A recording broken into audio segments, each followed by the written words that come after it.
Euh, oui, alors les films muets qui sont donc tous les films qui ont été réalisés de la fin du 19e, 1895, par là, hein, 93-95, je ne sais plus exactement, jusqu'à 1929-1930, l'apparition de la technique sonore, tous ces films étaient projetés avec des musiciens live, des musiciens vivants qui, sous l'écran, accompagnaient les films. Il était hors de question, évidemment, de faire une projection dans un silence complet, ce qui aurait été assez déstabilisant pour le public. Alors après,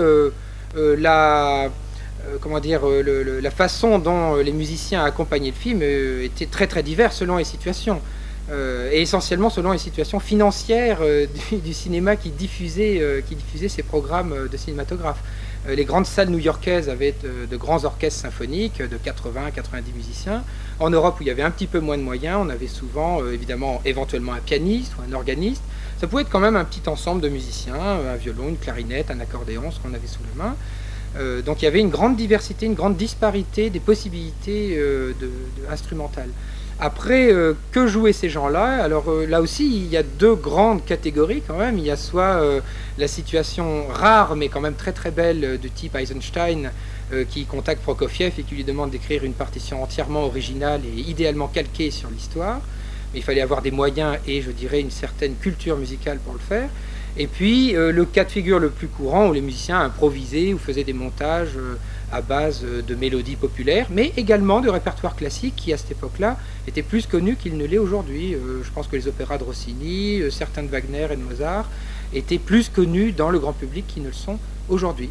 Donc on pouvait avoir soit une partition originale composée, soit des montages qui étaient un mélange absolument incroyable, et pas toujours très cohérent d'ailleurs en fonction de l'histoire, mais enfin, il fallait bien assurer l'immédiat, de ragtime, chansons à la mode, et de pièces extraites du répertoire classique.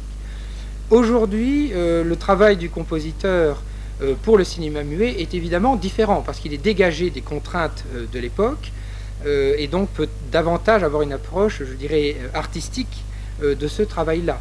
Il n'y a pas de contraintes de temps, il y a moins de contraintes financières, en théorie en tout cas. Et par ailleurs, nous ne sommes plus contemporains des gens qui ont réalisé ce film, hein, qui sont des films très lointains pour nous, avec des esthétiques parfois un peu surprenantes. Le jeu des acteurs nous semble un peu surfait parfois aujourd'hui, hein, notamment dans les burlesques. Il nous semble que les personnages exagèrent beaucoup les mimiques, comme on ne le ferait plus aujourd'hui. Donc on ressent ces films aujourd'hui de façon différente de ceux qui l'ont connu, et notamment peut-être avec une certaine nostalgie, et en tout cas avec une distance esthétique qui fait qu'on ne peut plus être au premier degré avec ces films, je pense, et davantage avoir une vision plus artistique du travail de ces gens-là. On a un siècle de culture cinématographique devant nous.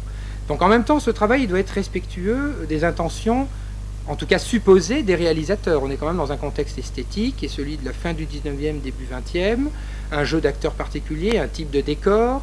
On imagine la musique qu'ils pouvaient écouter à l'époque. Il ne faut pas prendre trop de distance par rapport aux intentions et, je dirais, au contexte esthétique de l'époque. Donc c'est ce travail très intéressant aujourd'hui du compositeur qui doit, je dirais, introduire une part de liberté qui est la sienne en tant que créateur, malgré tout en restant dans les limites des choix supposés, parce qu'il faut faire une analyse, évidemment, il y a un choix du compositeur. Sur les courts-métrages que nous accompagnons pour ce DVD, j'ai fait un certain nombre de choix, un compositeur en aurait fait d'autres, mais je pense que les choix n'auraient pas été si différents que ça, malgré tout, parce que les orientations sont assez clairement définies. Donc c'est ce travail qui est intéressant, d'établir une petite marge de liberté créatrice, tout en restant respectueux des intentions du court-métrage. Sur le court-métrage Voyage autour d'une étoile, qui est un court-métrage qui, de toute évidence, vient dans la lignée du Voyage sur la Lune de Méliès, hein, qui date de 2 ou 3 ans avant celui de Gaston Vell, je ne me rappelle plus exactement. Et il y en a eu d'autres, hein, d'ailleurs. Hein, à la suite de Méliès, tout d'un coup, on a fait beaucoup de voyages dans l'espace et sur les étoiles.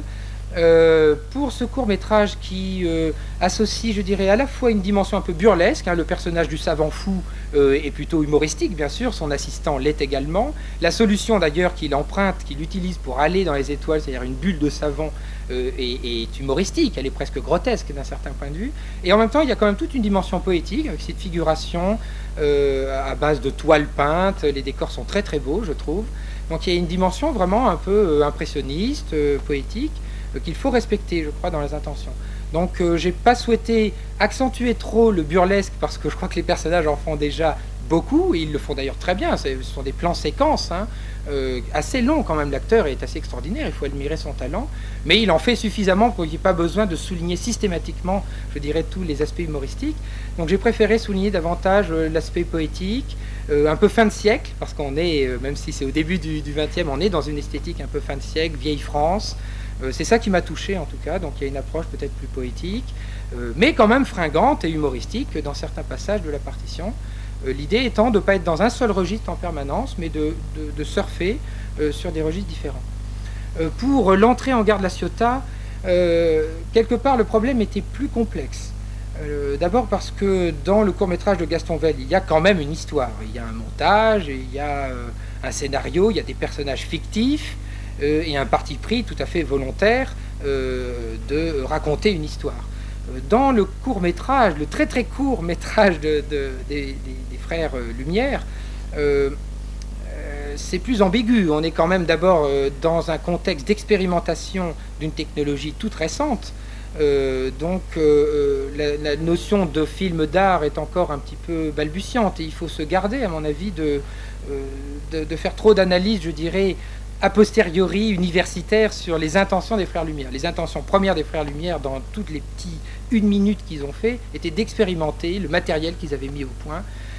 Donc je crois qu'il y a cette intention-là. Après, il est clair qu'il y a un travail déjà très esthétique sur la construction de l'image avec cette perspective extraordinaire, la ligne de fuite des rails hein, qui arrivent sur le quai, la mini, je dirais, scénarisation des personnages dont on sent bien que hors champ, on leur dit « bougez pas, allez-y », donc on le sent bien. En même temps, leur étonnement un peu devant cette drôle de machine, hein, on voit le contrôleur qui passe devant et qui regarde ça un peu comme une drôle de bête. Bon, ça c'est une chose, et l'autre chose c'est que c'est une image, je dirais, iconale, mondialement connue. Donc c'est toujours un petit peu impressionnant de devoir mettre de la musique sur une image qui est si connue, contrairement au Gaston Velle qui, d'après ce que je sais, est totalement inconnu, inversement, pas quelque chose de connu du grand public. Donc il fallait faire un choix, et là en l'occurrence, sur une forme aussi brève, il est difficile en musique de déployer un arsenal thématique et de développement, parce qu'en 1 minute on ne peut pas faire grand chose. Donc il y a effectivement à travers la partie d'alto notamment, j'espère que ça s'entend bien, une figuration du podom podom du train qu'on entend sur les vieux rails en tout cas avec cet espace podom podom podom podom, etc.